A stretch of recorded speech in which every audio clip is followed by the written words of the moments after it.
Hello. Hope everybody is having a wonderful evening. It is the Group Chat Podcast. We are here live on a Thursday. Got to tell you, it is starting to feel like fall out there. It's pretty nice weather outside, which is wonderful. We've got a good football weekend coming up. We are a little closer to that football weekend than we normally are, going live today on a Thursday as opposed to Wednesday. We're inching closer and closer to Halloween. Maybe got some plans for some things to do there. We're going to talk about all sorts of stuff during the course of the show. We've got high school football, middle school football, college, pro, all of that covered. We want to thank Precision Agra Spray, rather. They are the sponsor of our Mount Rushmore segment. We also want to thank all of our other sponsors: Buzz Off Mosquito Control, Down South Card and Bats, DTB Clothing, Lafourche Concert and Events Club. They are our mailbag sponsor, are not Mott's Mailbag. Kyle wants to be the doom and gloom Nick Abear sponsor in the future. We could maybe work on something there. Riley John's Blue Boot Foundation, Martin's AC and Electric, Neil's Small Engine. You better call Bado, Tommy Bado, the law office of Tommy J. Bado, and Performance Automotive and Accessories. I may have said them twice, but that's because we love them, and we hope that everybody sees this and says, man, how can I get my logo up there? Well, you DM one of us, and I promise you we will make it worth your while. And, man, our numbers are growing, so get your business out there and get seen. We thank all of our sponsors so much. Let's talk about some high school real quick.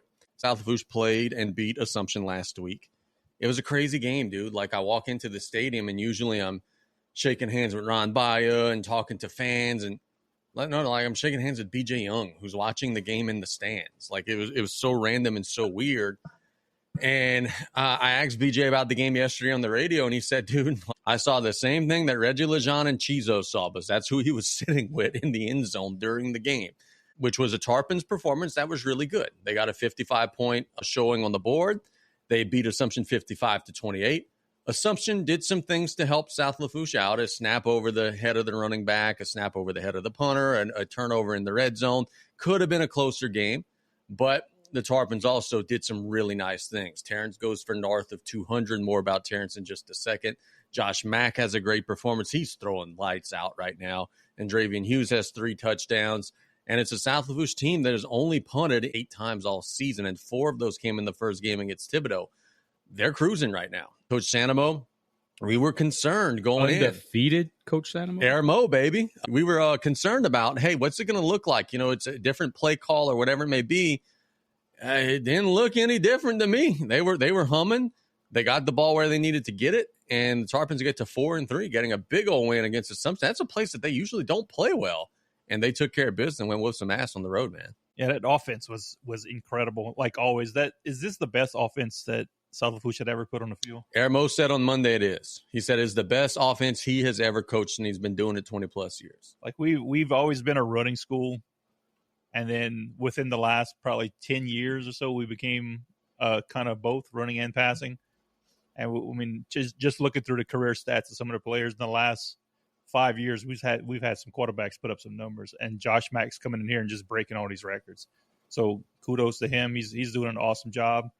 He's got weapons all over the field. That offense has been playing lights out. What about Haven Green? Just running people over, getting into the end like that. That's like your 4th receiver. And just looking at, like, I saw him practicing right before the LCO game. The kid's not that big, but I mean, he's just catching the ball and just running people over, just trucking them. Like, nobody's stopping him from getting to the end zone on that play against Assumption. But, I mean, Haven Green's having an awesome season. You got Terrence, you got Dre, you got Jarvis, who's the Blake's little brother. Yeah, Ogale. Yeah. And you got a meathead on offense. It's like he's got so many weapons, and he's got a good offensive line. I mean, that offense is hard to stop. If not for a preseason injury, Lakin Filinich would be in that mix also. He's just kind of getting up to speed now. Lakin's going to have his turn coming up. That kid's incredible. Kind of shifting gears just a smidge, the South Lafourche football program became a much more desirable program this week. Why? Lutcher, bye-bye. Not in the district anymore. Vanderbilt, bye-bye. Not in the district anymore. Next year, South Lafourche's district is going to be smaller. It's going to be more favorable in terms of competitiveness. And BJ's already said he's excited the most about. That's 2 extra games that he gets to schedule. So he gets to have better control over his schedule now. Because the whole time BJ's been here, they've been in this 7 or 8 team district, which means you play Thibodaux, you play Central, and you have 1 game that you could schedule. That's it. Now he's going to have more control over his schedule, get more PowerPoints, get in a better situation. It's going to be very, very good for this program, which is now, by the way, 100% confirmed will be going to Division II next year. Yeah, that's big for them, not having to play some of them big opponents when it comes to the playoff time. Did not get a chance to watch this week, but I am curious to hear, Casey, I'm sure you had Coach Young on play-by-play this week. How was his experience in the stands? I find that extremely interesting that he sat in the crowd. He said it was misery. He said he was so nervous.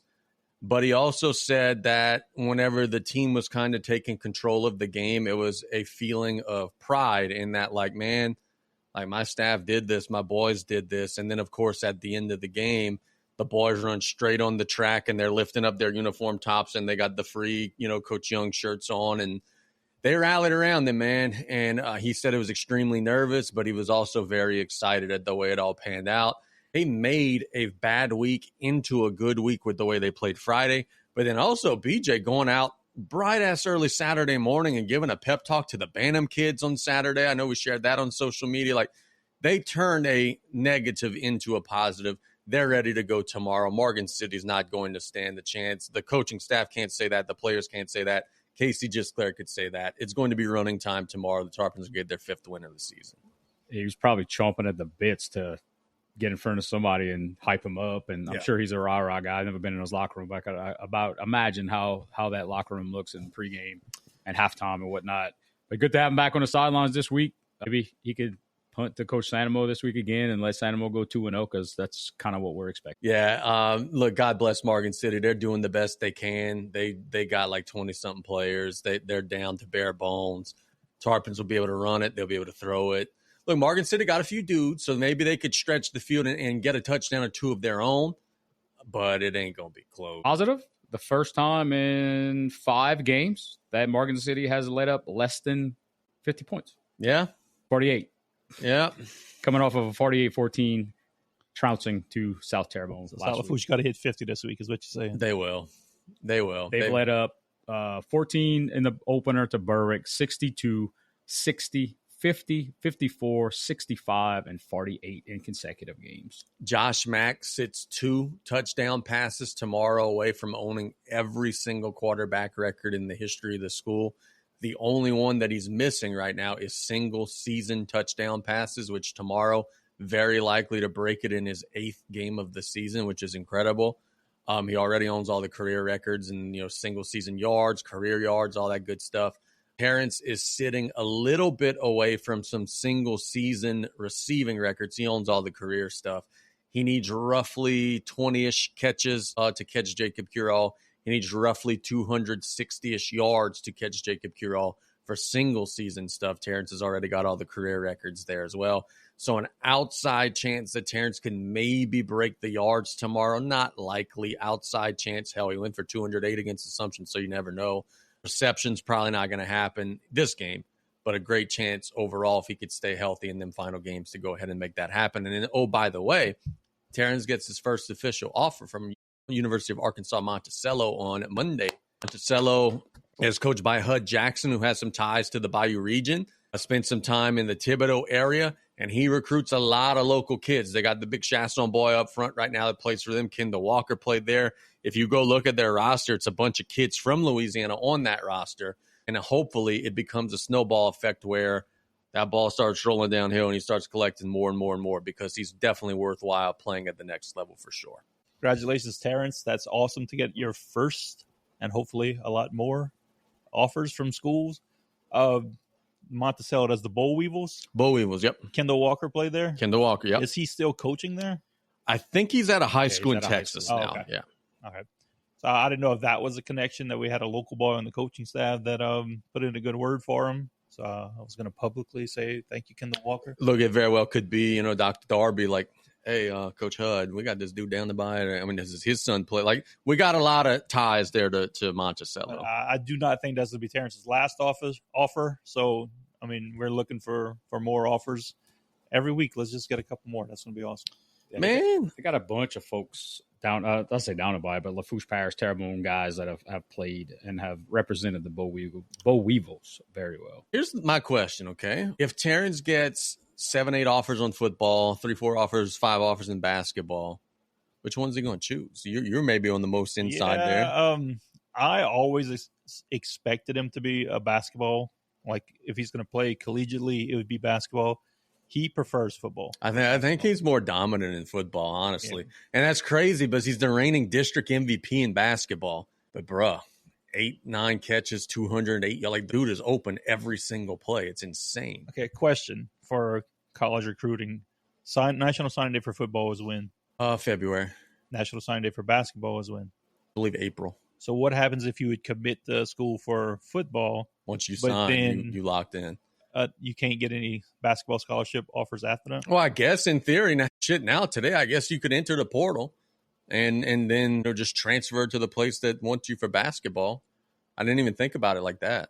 That's what I was kind of wondering, if maybe he gets an offer from a school for football, then a better offer comes along after a good basketball season. I don't know if that you'd be able to change. Do whatever the hell you want nowadays. I get so been out of shape talking about, hey, like, man, Terrence deserves better offers and Bear at Terrebonne deserves better offers. And they do. I do think both of these kids could play Division I college football. I do believe that.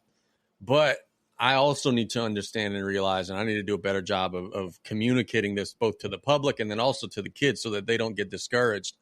You could go to a JUCO now, and those years don't even count. So you could go play 2 years of JUCO. Like, let's say Terrence gets an offer from Blinn Junior College in Texas. Go play 2 years out there, get bigger and stronger, get a film, and then you could transfer over to like ULM or something, or Nichols or whatever like that, and then you're a true freshman again. My mind is trained in the old way of like, man, you don't want to have to go and waste 2 years but it's not that way anymore. So the NCAA, to their credit, they don't do much right. But to their credit, they did fix this situation where fewer high school kids are getting recruited now, but you don't have to use up your eligibility at those smaller levels. So to anybody that's getting offers or attention or whatever in any sport, I would encourage you, however you could get your foot in the door, get it in. If you got to go play JUCO, you got to go play Division III, you got to go play whatever, you could always transfer back and you're starting right over fresh as a true freshman again. Yeah, there's different ways, and I'm glad they did that because with NIL, a lot less high school folks are getting that offer early or at all, and you having to go to do that, and you don't want to quote unquote waste your eligibility time on something that's not making you a ton of money. I know everybody's interested in local scores, South Lafourche related scores. Pearl River dropped a barn burner, 42-6 against Lakeshore. Central Lafourche dropped to Hanville, 49-16. South Terrebonne, we talked about earlier, 48-14 win over Morgan City last week.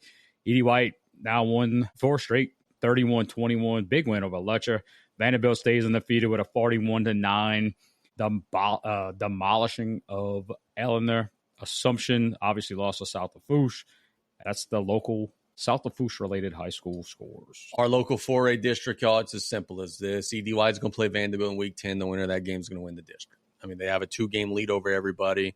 Their schedule is soft until they play one another. It's going to come down to Week 10. Whoever's going to win that game is going to win the district championship.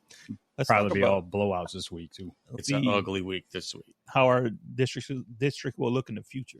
Like who we got? Right now, we have a huge district. We have an 8-team district. That's a lot. I really believe they're going to just take Lutcher and Vanderbilt out. So it's going to be South Lafourche, Morgan City, Ellender, Assumption, South Terrebonne, EDY. 6-team district. Football, you play 5 district games, 5 non-district games. Basketball, it gives them the option to maybe play 2 rounds again if they want, but it really wouldn't be a whole lot of games if you didn't. I don't know if that's something they want to do. It's going to be a smaller district, but right now we have a huge district, probably a district, frankly, that's a little bit too big if we're being honest. And I think it'll be, you remove Lutcher and Vanderbilt, they kind of run roughshod on the athletic departments around the state. That's going to be pretty good for old Big Blue. Yeah, so you take it. You still have EDY in there, which is EDY is going to be a problem every year, no matter what. But I really feel like South Lafourche stacks up well with the rest of them. So if that's your district, I feel like that's every year that you're in the race for the championship of the district. Absolutely. Playoff placement. Absolutely. I was asking, is there any chance any other schools could be added in?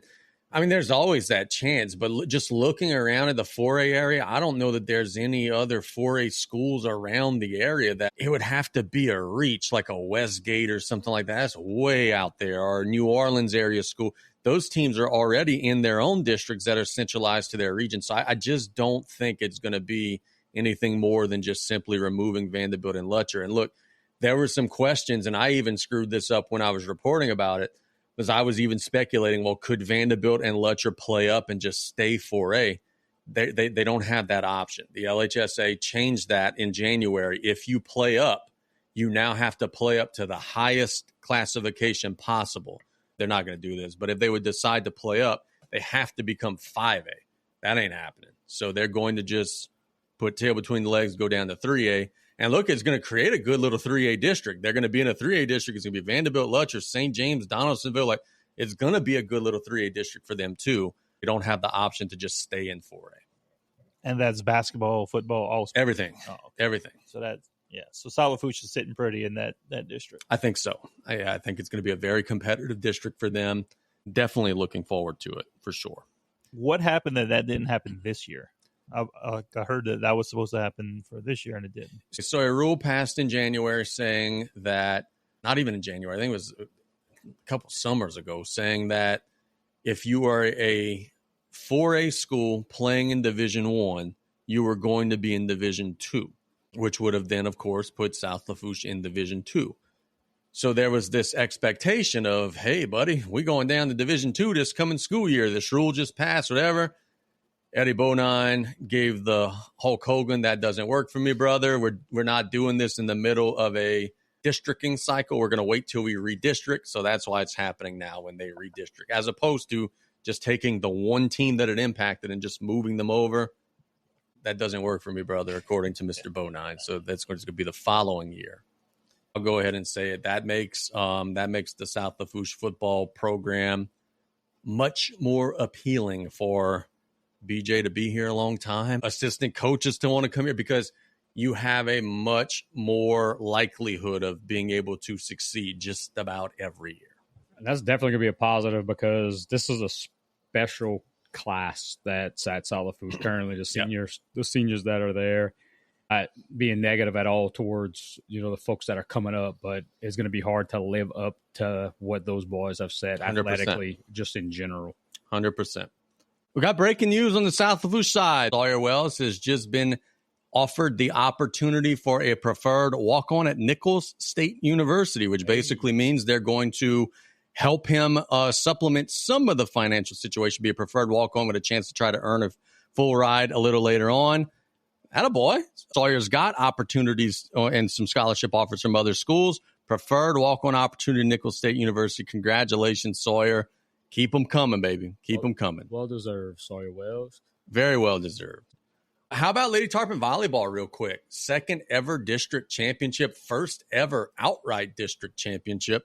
And they had a stretch over last weekend where they beat, I believe it was maybe Bird or something like that, where that was a team that was in like the top 5 in Division I. They moved into the top 5 briefly in the power rankings. Now they ended up losing to Vanderbilt. They slid down a little bit after that. But the Lady Tarpons are cruising. They have won, I believe it's 23 out of their last 26 matches. 23-3 in their last 26 matches.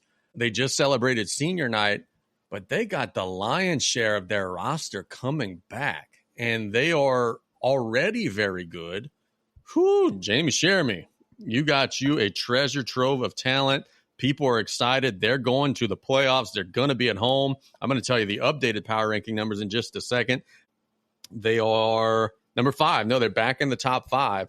So the Lady Tarpons are sitting in the top 5. 8 teams go to Lafayette. There's a very good chance that the Lady Tarpons could be amongst those 8 teams that are going to Lafayette to the Cajun Dome. I believe it'd be the 3rd or 4th time in school history that they make it that far. I did notice the picture that was showcased for our senior night, and I noticed the lack of seniors. They got some really good, talented volleyball players on the senior class, but a lot of that talent and a lot of the folks that are getting a significant amount of playing time are underclassmen. And I know for sure they got a really, really good class from the middle school that's coming up and is going to definitely add to the depth of that team. 26-8. That's an incredible record right They now. played some really, really good teams. Yeah, they played a brutal schedule. Hell, they started off 2-4, and they're now 26-8. So it's just been nothing but dubs against everybody the rest of the way. It's incredible to see. You know, there were people, and I don't know where this came from. I heard from so many people last week that I was suspended by the LHSAA from doing games. Everybody was telling me this. Like even my buddy Mario. What? For the Coach Young stuff. Yeah, like people were saying, "Oh, you okay, bro?" Like I got so many messages like, "Are you doing good, bro?" For what? Like what you talking about? Nothing is wrong. Like I don't work for them. LHSA is not your daddy? No. I would love if you did get suspended, which they have no jurisdiction. The counselor would have loved that. That and Big Steve. Oh my God. Big Steve would have went off. He would have gotten suspended and arrested because there is such a thing as like cyberbullying and stuff. And that would have maybe crossed over. They would have been at Bonine's house. Smoking a brisket in Bonine's driveway waiting. Shooting golf balls at his house.